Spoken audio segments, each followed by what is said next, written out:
피가 멎지 않습니다. 어서 물을 더 가져오시옵소서. 눈보라가 몰아치는 한밤중 방 안은 아수라장이 되었습니다. 진우는 문 앞에서 발을 굴렀고 친정어머니는 울음을 삼키며 뛰어다녔습니다.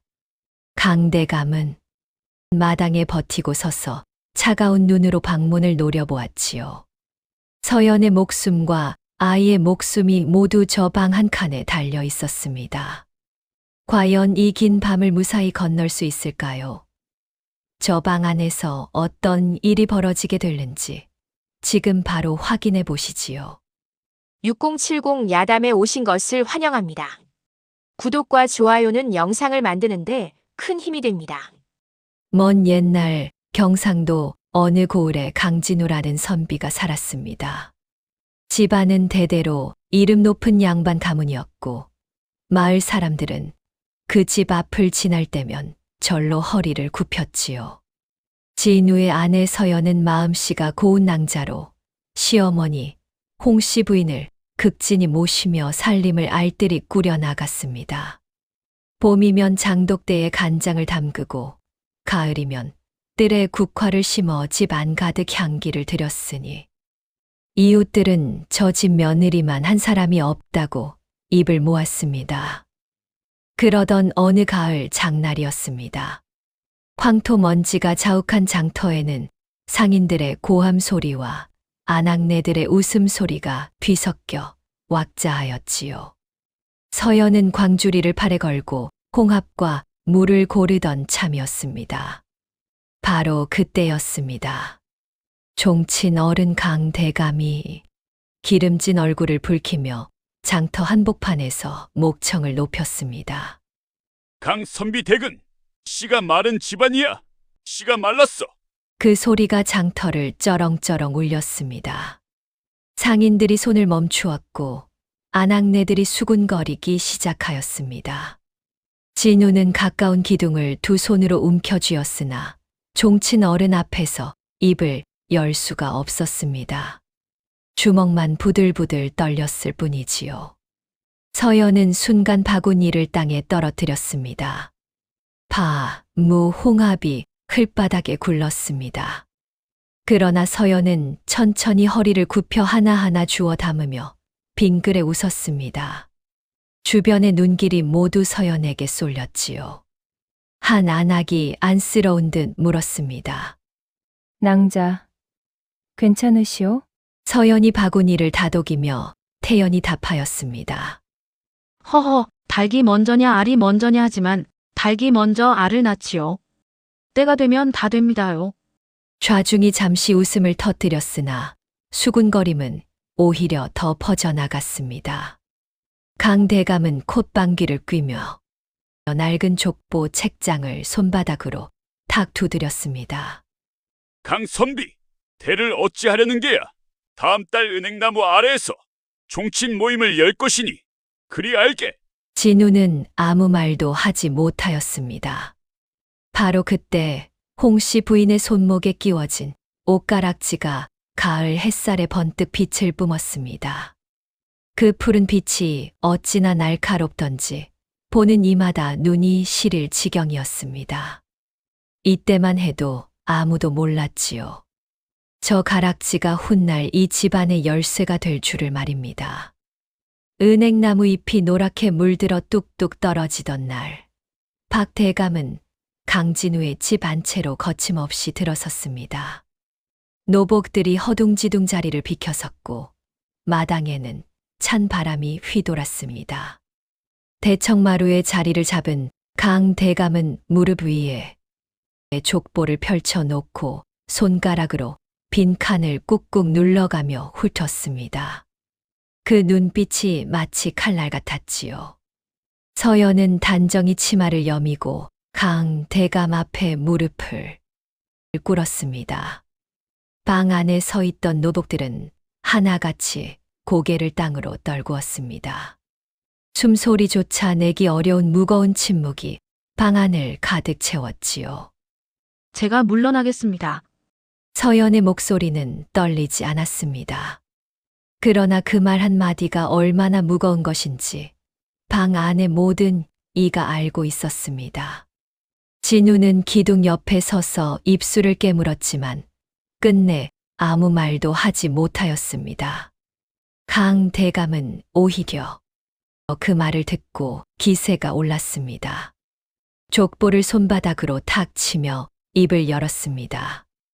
그래, 이 자리에 후처 이름을 미리 적어볼까? 어디 좋은 처자감이 없나? 벌써 봐두었지. 그러고는 진우를 향해 눈을 부라렸습니다. 강선비, 효가 뭔지 아느냐? 부모보다 조상이 먼저고 조상보다 대가 먼저야. 대를 잇지 못하면 그것이 가장 큰 불효란 말이다. 진우의 얼굴이 창백하게 굳었습니다. 강 대감의 목소리는 방 밖까지 쩌렁쩌렁 울렸고 담장 너머 장터에까지 소문이 퍼져나갔습니다. 강진우 댁 체면이 바닥에 떨어지는 소리가 들리는 듯하였지요. 홍씨 부인은 방 한켠에 고추 앉아 아무 말도 하지 않았습니다. 다만 손가락이 천천히 옷가락지를 감쌌다가 놓았다가 하였으니 그 손끝에 무언가 단단한 결심이 맺히는 듯하였습니다. 강 대감은 자리를 털고 일어서며 쐐기를 박았습니다. 다음 달 안으로 혼담을 드리겠네. 그리 알고 준비나 하게. 대감이 대문을 나서자 장터에 퍼진 소문은 삽시간에 고을 안을 돌았습니다. 강진우 댁에 후처가 들어온다는 말이 우물가에서 논두렁까지 번졌지요. 그런데 말입니다. 이 집안에는 아직 다른 어른이 있었지요. 아무도 미처 보지 못하고 있었을 뿐이었습니다. 은행나무 아래 종친 모임이 파한 다음 날 찬서리가 마당을 하얗게 덮었습니다. 달구는 소리도 유난히 쓸쓸하게 들리던 새벽이었지요. 서연은 이른 아침부터 시어머니 방 앞에 무릎을 꿇고 앉아 이마를 마루에 댔습니다. 치맛자락이 서리에 젖어들었으나 서연은 꼼짝도 하지 않았습니다. 강 대감은 전날 마침내 마지막 말을 내뱉었습니다. 여인으로 태어나 씨 못 남기면 그것이 죄야, 죄. 그 말이 서연의 가슴에 모처럼 박혔습니다. 서연은 떨리는 손으로 족보 앞에 엎드려 조용히 청하였습니다. 소부의 이름을 지워 주시옵소서. 방 안이 얼어붙은 듯 고요하였습니다. 진우는 문설주에 이마를 박으며 이를 악물었지만 끝내 붙잡는 말 한마디를 꺼내지 못하였습니다. 그 모습이 어찌나 안타깝던지 노복 하나가 소매로 눈가를 훔쳤습니다. 바로 그때 홍씨 부인이 천천히 자리에서 일어섰습니다.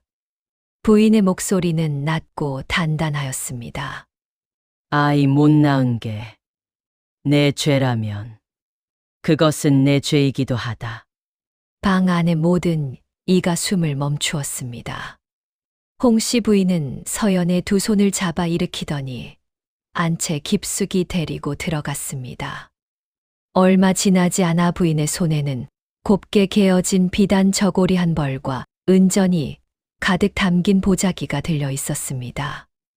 이것을 가지고 가거라. 내 친정에서 몸을 추스르고 있거라. 서연이 눈물을 참으며 고개를 저었습니다. 어머님, 소부는 괜찮사옵니다. 괜찮지 않아도 괜찮은 척 살아온 것을 내가 모를 것 같으냐. 홍씨 부인은 손수 수레를 마련하였습니다. 짐을 꾸리고 노복에게 길을 안내하도록 이르더니 서연의 손을 꼭 쥐며 나지기 말하였습니다. 내 존엄은 내가 지킨다. 잊지 마. 서연이 수레에 오르던 그 순간 장터 사람들이 담장 밖에 하나둘 모여들었습니다. 아무도 말을 하지 않았습니다. 저마다 숨을 죽이고 길을 비켰지요. 수레바퀴 소리만이 서리 내린 흙길 위를 또각또각 울려 퍼졌습니다. 진우는 대문 밖까지 나왔으나 끝내 한 발짝도 더 내딛지 못하였습니다. 수레가 구비를 돌아 사라질 때까지 그 자리에 서 있었지요. 세상에 쫓아내는 대신 귀히 보내다니. 그 뒷모습이 어느 장수보다 더 당당하였습니다. 수레가 사라진 뒤 강진우의 집은 깊은 물속처럼 고요하였습니다. 낙엽이 마당을 구르고 찬바람이 처마를 울렸지만 집 안 사람들은 아무도 빗자루를 들지 않았습니다. 노복들은 눈치를 보며 방을 드나들었고 부엌에서는 숟가락 부딪히는 소리조차 조심스러웠지요. 그날 저녁 진우는 홍씨 부인의 방문을 열고 들어가 두 무릎을 꿇었습니다. 촛불이 흔들리는 방 안에서 진우는 이마를 바닥에 닿도록 깊이 절하였습니다. 어머니, 소자는 평생 홀로 살겠습니다. 홍씨 부인은 한동안 말이 없었습니다. 다만 손에 들었던 염주를 천천히 내려놓았지요. 그 눈빛에는 슬픔과 대견함이 함께 담겨 있었습니다. 소문은 빠른 법이었습니다. 다음 날 아침 일찍 강 대감이 몽둥이를 짚고 사랑채로 들이닥쳤습니다. 얼굴이 벌겋게 달아오른 채 목청을 높였지요. 이놈아! 내가 집안을 망치려느냐? 후초를 드리지 않겠다니. 그게 무슨 소리야? 진우는 이번에는 기둥을 잡지 않았습니다. 두 발을 땅에 단단히 딛고 강 대감을 마주 보았습니다. 대감 어른, 사람을 버리지 않는 것 또한 효가 아니겠습니까? 강 대감의 눈이 휘둥그레졌습니다. 감히 종친 어른에게 맞서는 말을 들어본 적이 없었던 것이지요. 대감은 몽둥이를 마루에 탁 내리치며 소리쳤습니다. 다음 달 안으로 혼답 날짜를 잡겠네. 싫으면 관아의 청혼을 넣을 테야 두고 보게. 그것은 협박이었습니다. 관아의 청혼이 들어가면 강진우 집안의 체면은 두 번 다시 서지 못할 터였습니다. 노복 하나가 문 밖에서 그 소리를 듣고 발을 동동 굴렀습니다. 그날 밤 홍씨 부인은 조용히 일어나 장롱 깊은 곳에서 열쇠를 꺼냈습니다. 부인은 말없이 족보가 들어있는 책장 문을 잠갔습니다. 자물쇠가 딸깍 잠기는 소리가 고요한 방 안에 또렷하게 울렸습니다. 저 책장이 훗날 열릴 때 어떤 이름이 적히게 될는지 그것은 아직 아무도 알지 못하였습니다. 서리가 내리고 첫 눈발이 흩날리기 시작하던 날 아침이었습니다. 강 대감은 마을에서 내로라 하는 종친 몇몇을 이끌고 강진우의 집 마당으로 성큼성큼 들어섰습니다. 그런데 그 뒤로 낯선 처자 하나가 따라 들어오는 것이 아니겠습니까? 분홍 저고리에 남색 치마를 곱게 차려입은 처자였습니다. 강 대감은 그 처자를 마당 한가운데 세워놓고 팔짱을 끼며 큰 소리로 외쳤습니다. 어서 나와 얼굴을 보게. 오늘로 정하고 다음 달 잔치를 열 것이야. 마당에 있던 노복들이 어쩔 줄 몰라 허둥댔습니다. 처자는 고개를 푹 숙인 채 두 손을 모으고 서 있었지요. 마을 사람 몇몇이 담장 밖에서 기웃거리며 강 대감 편에 붙어 수군거렸습니다. 옳지, 대가 끊기면 아무 소용없이. 종친 어른 말씀이 맞아 강 대감은 그 소리에 더욱 기고만장하였습니다. 이번에는 아예 서연의 친정 쪽으로 사람을 보냈습니다. 서연의 친정 어른들에게 딸 자식 하나 변변히 못 가르쳤다는 말을 전하게 하였으니 그 행태가 어찌나 야비하던지 보는 이들조차 혀를 찼습니다. 그러고는 사랑채로 들어가 족보를 펼쳐 들었습니다. 대감의 손가락이 빈칸을 두드리기 시작하였습니다. 똑, 똑, 똑. 그 소리가 방 안을 울렸습니다. 대감은 입꼬리를 올리며 실실 웃었습니다. 이 빈칸이 참 오래도 비었구나. 오늘이 지나면 채워지겠지. 바로 그때였습니다. 홍씨 부인이 안채 문을 열고 마당으로 나왔습니다. 부인의 걸음은 조용하였으나 흔들림이 없었습니다. 부인은 천천히 왼손에서 옷가락지를 빼어 오른손 안에 꼭 쥐었습니다. 그 눈빛이 어찌나 고요하고 깊었던지 강 대감도 잠시 말을 잃었습니다. 대감은 이내 다시 목소리를 높였습니다. 이 집은 오늘로 끝이야. 끝. 내가 다 정리해 주겠네. 허허. 이 양반 참. 하늘을 너무 얕보아도 분수가 있는 법이지요. 저 높은 하늘은 아직 아무 말도 하지 않고 있었으니 그것이 오히려 더 무서운 일이었습니다. 겨울이 깊어졌습니다. 친정에 머문 서연의 나날은 눈보라와 함께 쌓여갔습니다. 친정집 빗곁에는 장작더미가 반쯤 남아 있었고 서연은 날마다 도끼를 들고 장작을 팼습니다. 쩍, 쩍. 장작 쪼개지는 소리가 눈 덮인 마당을 가르고 울려 퍼졌지요. 두 손이 터서 피가 맺혔지만 서연은 멈추지 않았습니다. 몸을 움직이지 않으면 마음이 무너질 것 같았기 때문이었습니다.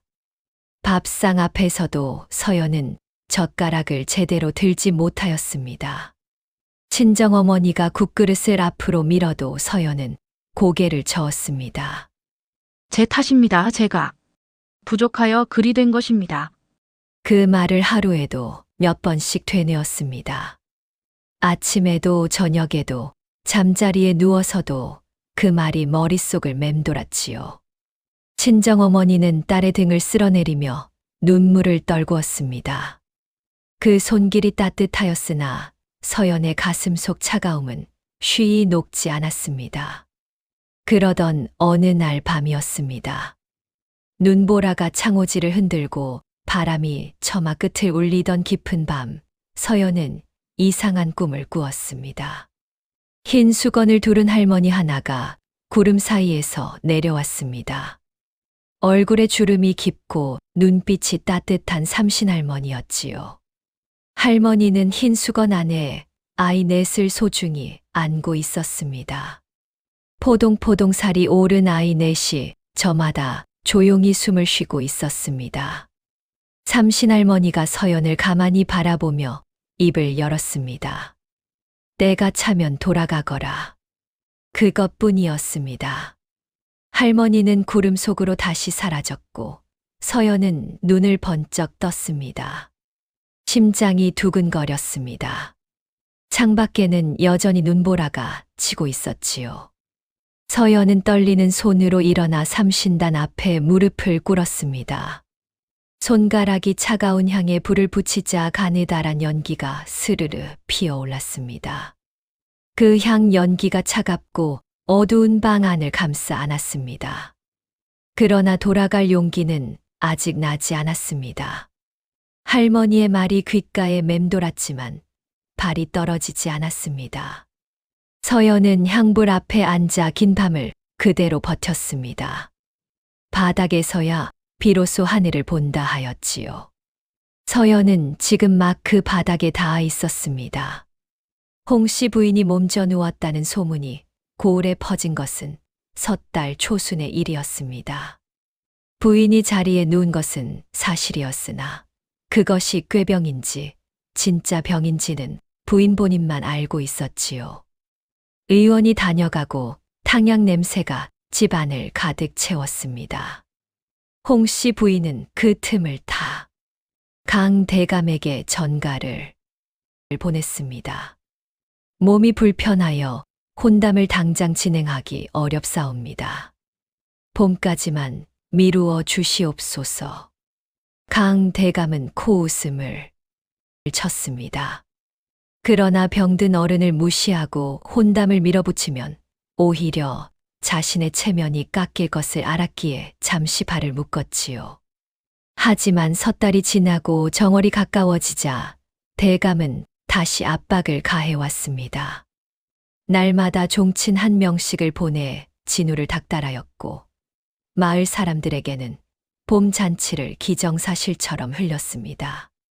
어느 날 마침내 강대감이 직접 들이닥쳐 족보를 마루에 펼쳐놓고 진우를 몰아붙였습니다.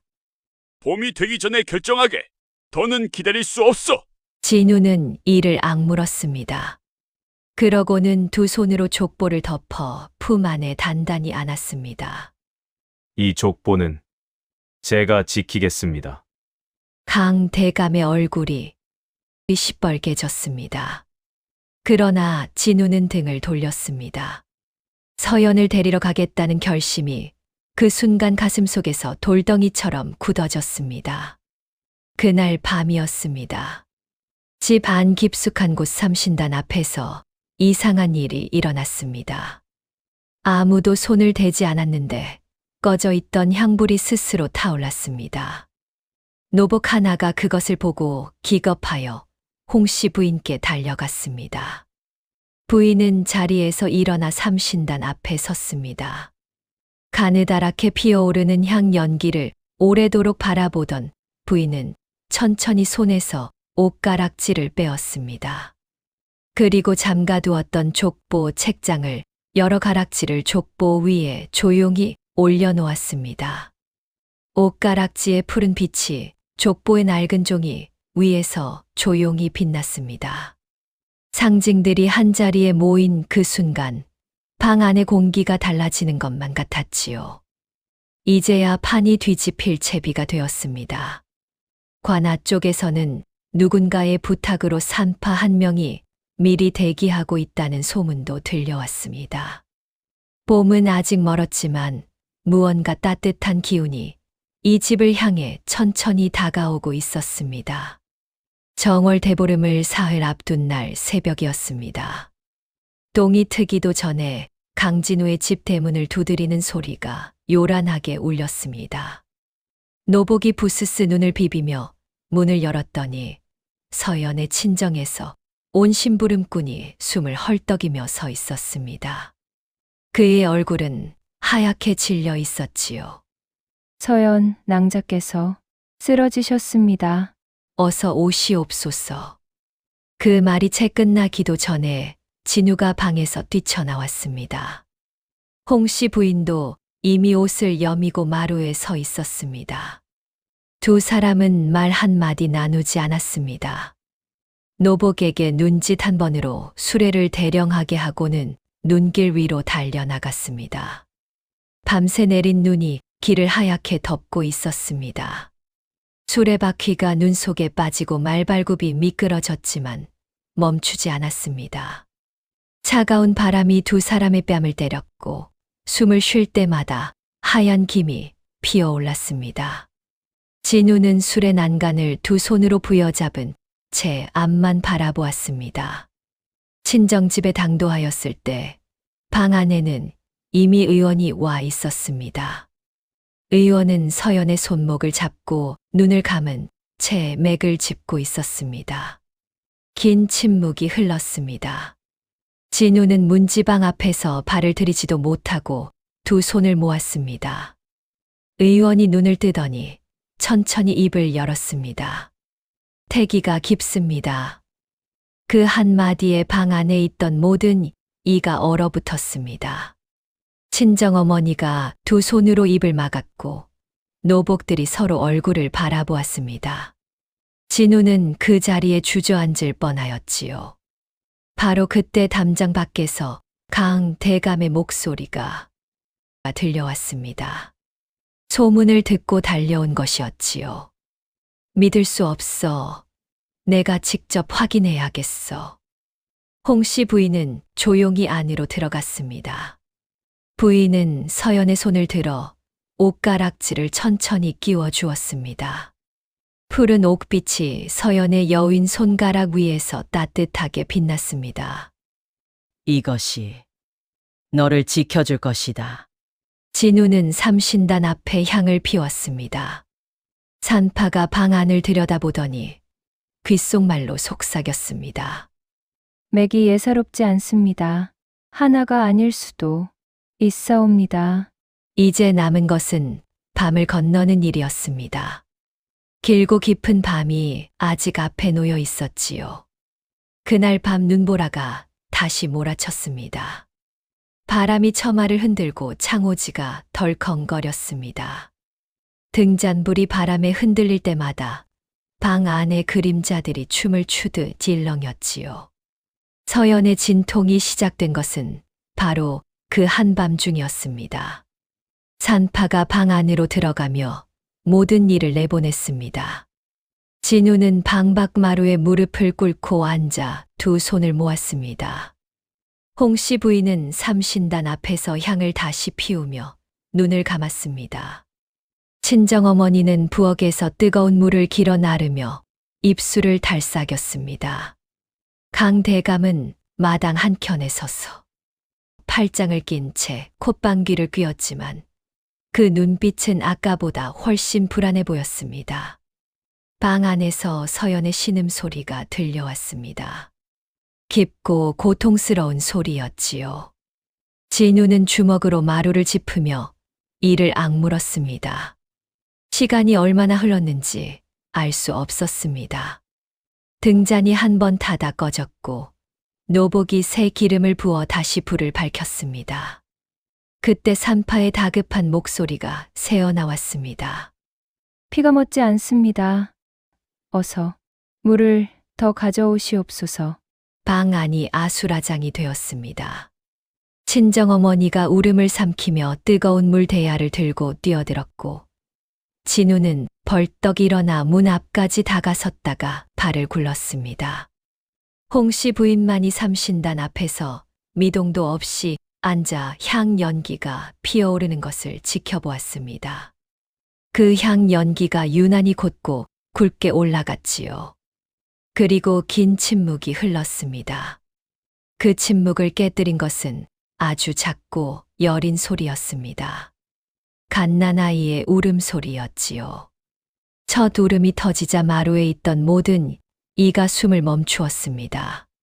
진우의 눈에서 눈물이 주르륵 흘러내렸습니다. 그런데 그 울음이 채 잦아들기도 전이었습니다. 또 하나의 울음이 겹쳐 터져 나왔습니다. 그리고 또 하나, 또 하나. 울음소리가 4번 겹쳐 방 안을 가득 채웠습니다. 산파가 떨리는 목소리로 외쳤습니다. 내 쌍둥이이옵니다. 홍씨 부인이 두 눈을 번쩍 뜨고 자리에서 일어났습니다. 부인은 방 안으로 들어가 아이 넷을 차례로 품에 안았습니다. 그리고 마당으로 나섰습니다. 등잔불 빛이 아이들의 붉은 볼을 환하게 비추었지요. 강대감은 그 광경을 보고 두 발이 땅에 붙어버린 듯 꼼짝하지 못하였습니다. 이윽고 부인이 족보가 든 책장 열쇠를 꺼내 들었습니다. 자물쇠가 딸깍 열리는 소리가 새벽 공기를 갈랐습니다.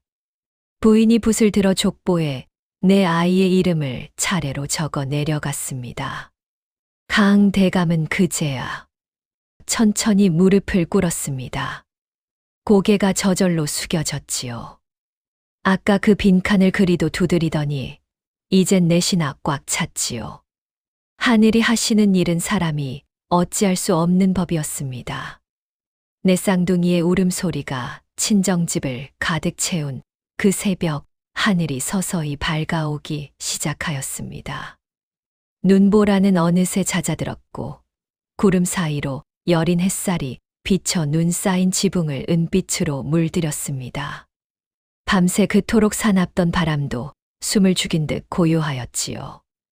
마치 하늘이 이 집안의 긴 겨울이 끝났음을 알리는 것 같았습니다. 진우는 방 안으로 들어가 서연의 곁에 무릎을 꿇었습니다. 서연은 지쳐 눈을 반쯤 감고 있었지만 그 얼굴에는 말로 다 할 수 없는 평온함이 깃들어 있었습니다. 진유가 서연의 손을 두 손으로 감싸 쥐었습니다.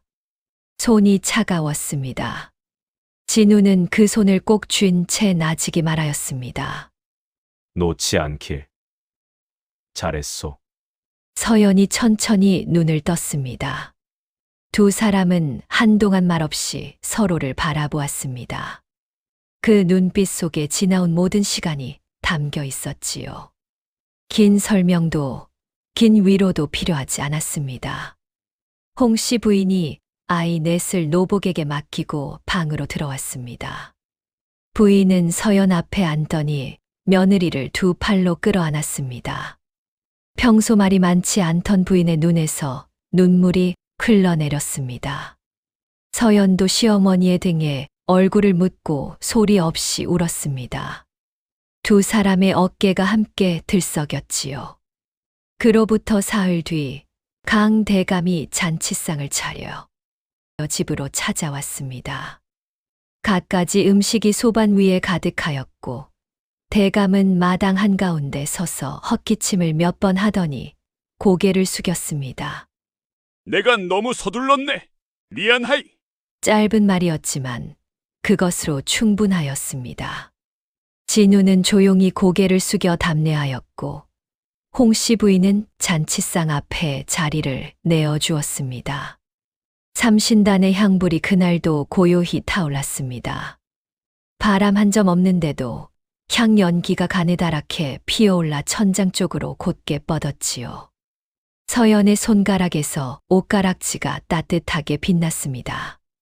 족보 책장에는 내 아이의 이름이 나란히 적혀 있었습니다. 상징들이 제자리를 찾아 빛나는 순간이었지요. 집안을 이은 것은 아이가 아니었습니다. 사람을 끝까지 지킨 마음이었지요. 홍씨 부인이 며느리를 귀히 보냈기에 하늘이 넷을 돌려보내 주었고 진우가 사람을 버리지 않았기에 집안이 더욱 단단해졌습니다. 고부가 손을 맞잡으면 하늘도 길을 낸다 하였으니 이 집안이 바로 그 증거였지요. 오늘 이야기는 여기까지입니다. 다음 영상을 빠르게 만나보시려면 좋아요와 구독을 눌러주세요. 그럼 더 재미있는 영상으로 찾아뵙겠습니다.